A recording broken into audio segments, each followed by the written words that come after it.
Welcome to Aadya TV. ఇప్పుడు మనతో పాటు బీఆర్ఎస్ సీనియర్ నాయకులు, సీనియర్ జర్నలిస్ట్ కూడా పల్లె రవికుమార్ గౌడ్ మనతో ఉన్నారు. ఆయన అడిగి తెలుసుకునే ప్రయత్నం చేద్దాం. అంటే తెలంగాణ ఇప్పటికీ దాదాపుగా కాంగ్రెస్ పార్టీ అధికారం వచ్చి 2 సంవత్సరాలు గడిచిపోయింది. మరి ఈ ప్రజలకు ఇస్తున్న 6 గ్యారెంటీలే కావచ్చు, యావత్తు జనాలను అనేక అరకొరని హామీలు ఇవ్వడం అనేది జరిగింది. అవి ఎంతవరకు నెరవేరినాయని చెప్పేసి ఆయన మాటలు అడిగి తెలుసుకుందాం. సార్ నమస్తే. నమస్తే అరుణ్ గారు. బాగున్నారా? బాగున్నాను సార్. చెప్పండి సార్, ఇప్పుడు రేవంత్ రెడ్డి సర్కార్ను ఏ విధంగా చూడొచ్చు? ఆయన పరిపాలన తీరు ఎట్లా అనిపిస్తుంది? 2 సంవత్సరాల్లో ప్రజలకు ఎనలేని సేవలు అందించినము అని చెప్పేసి కూడా వాళ్ళు చెప్పుకుంటున్నారు. ఇది ఎంతవరకు సమంజసం, ఎంతవరకు కరెక్ట్ అనుకోవచ్చు దీన్ని?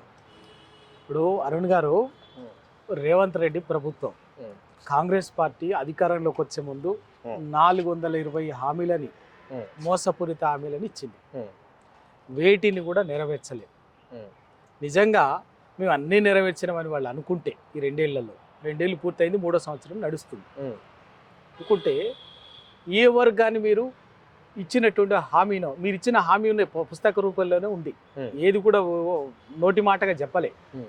డిక్లరేషన్ల పేరు మీద మీరు డిక్లేర్ చేసిండ్రు, ఇచ్చినటువంటి ఉన్నాయి.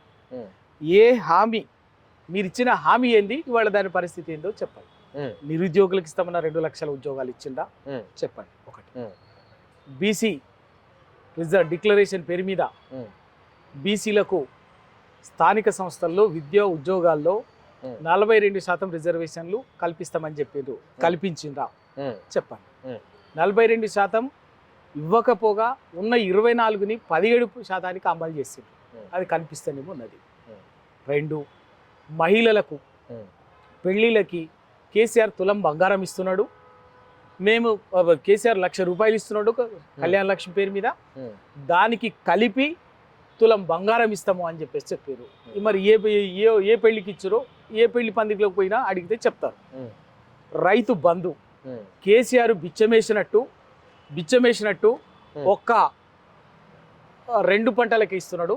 మేము 3 పంటలకి ఇస్తాము, 3 పంటలకి ఇస్తాము. కౌలు రైతు కూడా ఇస్తాము. అది ఎకరానికి 10,000 కాదు 15,000 ఇస్తామని చెప్పారు. మరి పోతే తెలుస్తుంది, ఎక్కడ అడిగితే తెలుస్తుంది. ఏ రైతుకు 3 పంటలకు ఇస్తున్నారో, ఏ కౌలు రైతుకి ఇస్తున్నారో ఎక్కడంటే అక్కడ పోదాం. రాష్ట్రంలో 33 జిల్లాల్లో ఎక్కడ ఏ రైతు దగ్గరికైనా పోయి అడుగుదాం. ఏ రైతుకైనా 3 పంటలకి రైతు బంధు వచ్చిందా, కౌలు రైతుకు వచ్చిందా అడుగుదాం.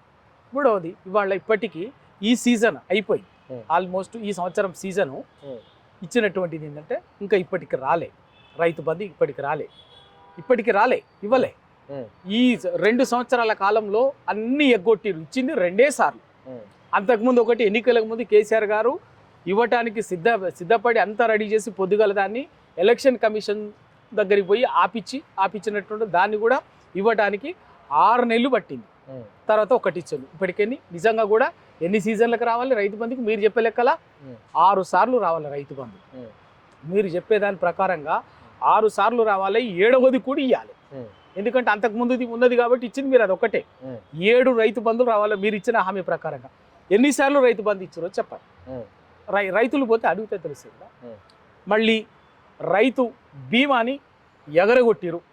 కేసీఆర్ గారు ఏ కారణంగా రైతు భూమిని నమ్ముకొని అన్నం పెట్టే రైతు చనిపోతే ఆ కుటుంబము అనాథ కావద్దు, ఇబ్బంది పడద్దు అని ఏ కారణంగానే చనిపోయినా కూడా ప్రతి రైతుకి 5 లక్షల రైతు బీమాని ఇచ్చింది.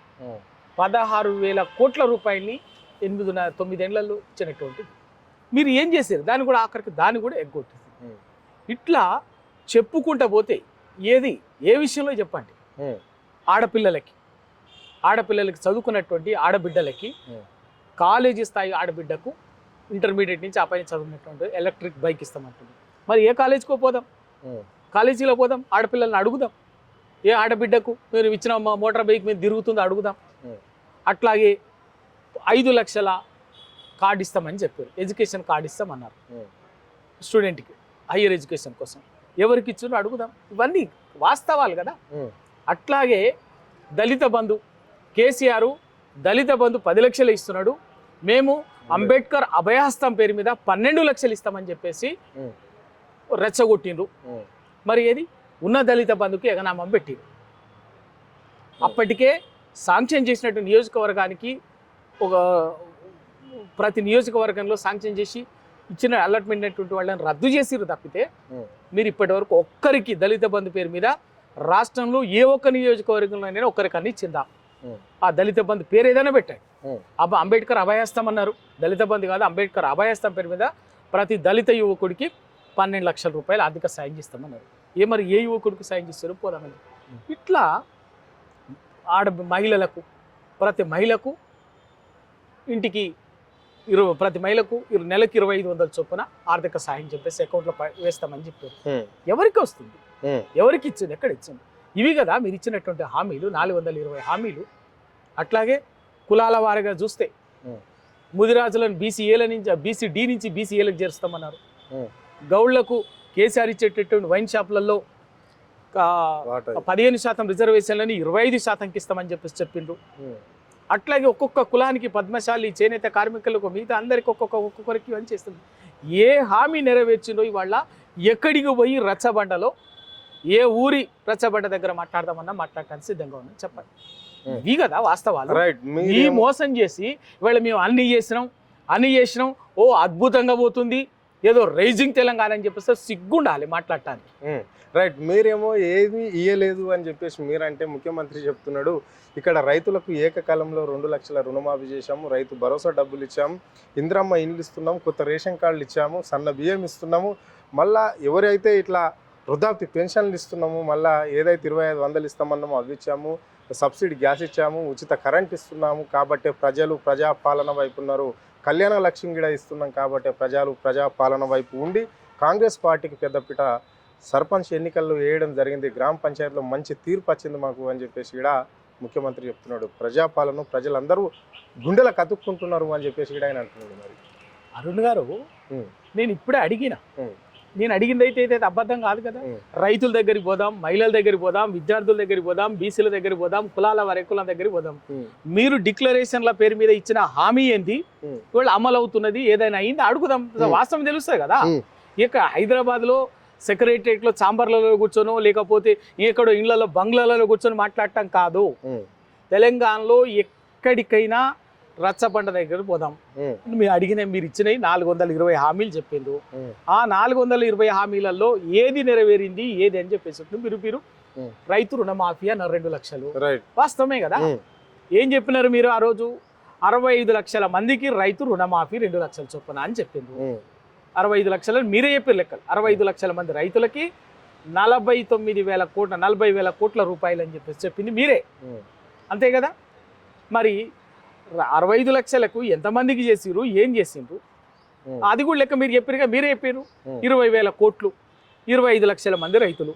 మరి 40 లక్షల మంది రైతులు ఎక్కడ పోయి పంగనామాలు పెట్టారు కదా, ఎగనామం పెట్టారు కదా. మరి ఏమైంది? 40 లక్షల కోట్లు అన్నారు. మరి 20 లక్షలు 40,000 కోట్ల రుణమాఫీ అన్నారు. 20,000 కోట్లే కదా మీరు చెప్తున్న లెక్కనే కదా.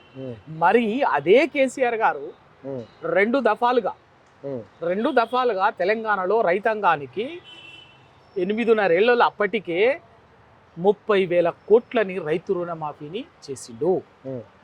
16,000 కోట్లు రైతు బీమా పేరు మీద కుటుంబంలో చనిపోయినటువంటి రైతుకు 16,000 కోట్లు ఇచ్చిండు. 72,000 కోట్లు రైతు బంధు పేరు మీద 8 దఫాలుగా రైతుల అకౌంట్లకు నేరుగా ఎక్కడ దరఖాస్తు లేకుండా ఎవరి చుట్టూ తిరిగి అవసరం లేకుండా నేరుగా ఇచ్చింది కదా. అది కదా వాస్తవము. మీరు ఏది చెప్పండి. మీరు రైతు డిక్లరేషన్ పేరు మీద ఇచ్చినటువంటి రుణమాఫీ సంపూర్ణంగా చేయలేదు. రైతు బంధు అన్నారు. రైతు బంధు ఎక్కడ ఇచ్చిండ్రు? నేను చెప్తున్నా, ఇప్పటికీ లెక్క ప్రకారంగా మీరు సంవత్సరానికి 3 పంటలకు, అంటే 2 సంవత్సరాలు అయిపోయింది, 2 సంవత్సరాలకు 3 పంటలకు మీరు అంటే 6 సార్లు అంతకుముందే ఇవ్వాల్సినటువంటి దాన్ని ఆపినందు 7 సార్లు ఇవాళ రైతు బంధు ఇవ్వాలి. ఎన్నిసార్లు ఇచ్చింది మీరు? 2 సార్లు ఇచ్చింది. 5 సార్లు ఎగ్గొట్టిరు కదా. ఎంత చెప్పండి?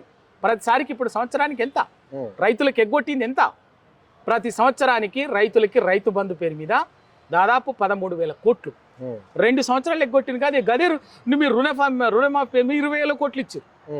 రుణమాఫీ పేరు రైతు బంధు పేరు మీద ఇవ్వాల్సినటువంటి డబ్బుల్నే రైతు బంధు ఎగ్గొట్టి రైతులకి రుణమాఫీ కింద కన్వర్ట్ చేశారు తప్ప అది ఇంకేం చేయలే, ఏది చేయలే. మీరు రైతుల్ని రైతుల్ని, బీసీలని, మహిళల్ని, దళితుల్ని, మైనార్టీలు, సబ్బన్న వర్గాలని మోసం చేయడం తప్ప ఈ 2 ఏళ్ల కాలంలో చేసింది ఏం లేదు. ప్రజలు ఆ మోసాన్ని, మీరు చేసిన మోసాన్ని గ్రహించి ప్రశ్నించి తిరగబట్ట మొదలైన తర్వాత డైవర్షన్ కోసం ఇవాళ దొంగ నాటకంగా ఇవాళ రైజింగ్ తెలంగాణ అని చెప్పేసి తీసుకొచ్చారు. రైజింగ్ తెలంగాణ తరే అయ్యా నీకు అదే ఎప్పటి రైజింగ్ తెలంగాణ 20 ఏళ్ళట 2047 అని చెప్తున్నారు. అంటే నువ్వు చెప్పే లెక్క ప్రకారం మొదలయ్యేది 2020 నుంచి. మరి అయ్యా నీకు అధికారం ఇచ్చింది 5 ఏళ్లకు. ఈ 5 ఏళ్లకు నువ్వు ఇచ్చినటువంటి హామీల సంగతి ఏంది? 2 లక్షల ఉద్యోగాలు అన్నావు, ఏవి చెప్పు? 2 లక్షల ఉద్యోగాలు అన్నావు, పెన్షన్ అన్నావు, ఏం చెప్పిండు? పెన్షన్ ఇప్పుడు మీరు పెన్షన్ ఇప్పుడు 2000 రూపాయలు వస్తుంది. ఒక్క నెల ఆగుండి ఓటేసిండ్రంటే డిసెంబర్ 7వ తారీఖు నుంచి మీరు మీ పెన్షన్ 4000 వస్తుందని చెప్పింది. 2 సంవత్సరాలు అయిపోయింది, 3వ సంవత్సరం నడుస్తుంది. ఎవరికి పెన్షన్ పెరిగిందా? పెరిగిందా? ఏది ఎక్కడ? ఇంకా ఎందుకు ఇంకా మోసం చేస్తారు ప్రజల్ని? ఎందుకు ఇంకా మోసం చేస్తారు? మోసం చెయ్యటమే కాకుండా ఇవాళ ప్రజల్ని మోసం చేయటమే కాకుండా ఆ మోసాన్ని గ్రహించినటువంటి ప్రజలు తిరగబడుతుంటే దౌర్జన్యంగా అక్రమ మాట్లాడేటటువంటి వాళ్ళ మీద కేసులు, ప్రశ్నించేటటువంటి వాళ్ళ మీద కేసులు, అక్రమ కేసులు, దౌర్జన్యం, భౌతిక దాడులు అవన్నీ చేసి వాళ్ళ ఒక అరాచక రాక్షస రాజ్యాన్ని తీసుకొచ్చింది వాళ్ళ. ఇక్కడ ప్రజారాజ్యం కాదు, రాక్షస రాజ్యం.